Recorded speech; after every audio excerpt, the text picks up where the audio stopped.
Blade 2 is a 2002 American superhero film based on the Marvel Comics character Blade. It is the second installment in the Blade franchise, following the 1998 film. It was directed by Guillermo del Toro and written by David S. Goyer.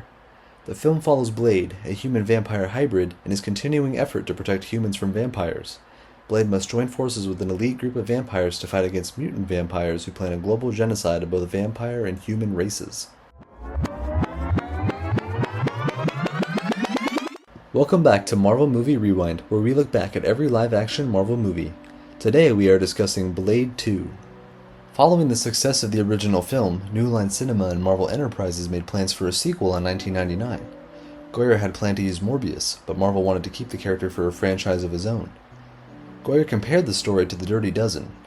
Guillermo del Toro was hired to direct Blade 2 by New Line Cinema production president Michael DeLuca after Stephen Norrington turned down the offer to direct the sequel. Goyer and Frankfurt both admired director Guillermo del Toro and believed his dark sensibilities to be ideal for Blade 2. Frankfurt first met del Toro when Frankfurt's design company, Imaginary Forces, did the title sequences for Mimic. Like Goyer, del Toro has a passion for comic books. Tippett Studio provided computer-generated visual effects, including digital doubles of some of the characters, while Steve Johnson and his company SFX were hired to create the prosthetic makeup and animatronic effects. Del Toro was tired of the romantic concept of vampires being tortured Victorian heroes and wanted vampires to be scary again. Del Toro chose to not alter the script too much from the ideas created by Goyer and Snipes. Now, let's talk about the production. The movie was produced by New Line Cinema and distributed by New Line Cinema. It was directed by Guillermo del Toro. The movie was written by David S. Goyer again. The movie was also produced by Wesley Snipes, also again. Filming took place in the Czech Republic, at Prague Studios and Barrandov Studios, as well as in London from March 12, 2001, and concluded on July 2nd of the same year.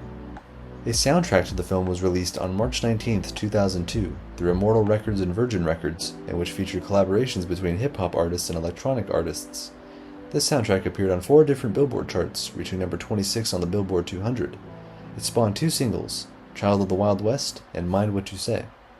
Blade 2 was released on March 22, 2002. This was during a period of the year, the months March and April, considered to be a bad time for sequels to be released. Despite this, the film became the highest-grossing film of the Blade series, making $80 million in the United States and $100 million worldwide. In its opening weekend, the film earned $32,528,016 from 2,707 theaters, but dropped 59% of its earnings in its second week, which brought in $13.2 million. The intake is believed to be affected in part by the pull of the NCAA basketball Final Four games.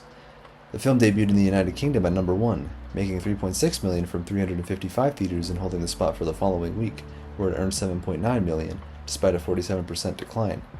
The film was also number 1 in Singapore, making $214,000 from 30 theaters.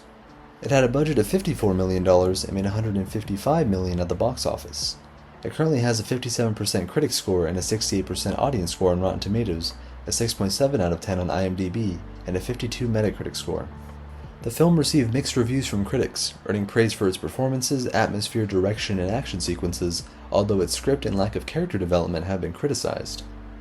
A video game was released for the PlayStation 2 and Xbox on September 3, 2002. Reviews were generally negative. The game is a sequel to the film rather than a direct adaptation, taking place between the events of Blade 2 and Blade Trinity.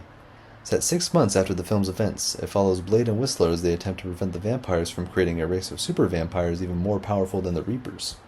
Blade 2 got a sequel 2 years later in 2004, titled Blade Trinity. With that being said, thanks for watching. Next time we'll be talking about Spider-Man from 2002. If you enjoyed this episode and would like to see more, consider giving a like or rating and subscribing with notifications so you never miss an episode. It's free. Also feel free to check out our other episodes and share this podcast with others on YouTube, Spotify, or Apple Podcasts.